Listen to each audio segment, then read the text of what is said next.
mga beshi, pagkatapos nating matutunan ang finding the common ratio of a geometric sequence, ngayon ready na kayo na matutunan ang nth term of a geometric sequence.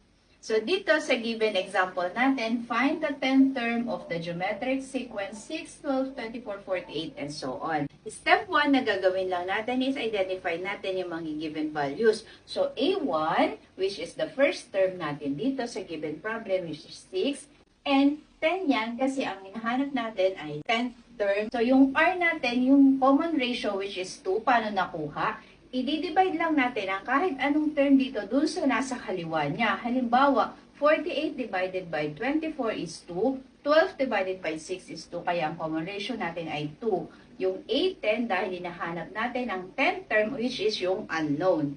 Step 2 is substitute lang natin siya dun sa kanyang given formula which is AN is equal to A1 times R raised to the N minus 1. So A, yung value ng N, 10 is equal to A1, value niya is 6, R 2, N minus 1, 10 minus 1. A10 is equal to 6 times 2 raised to the 9th power.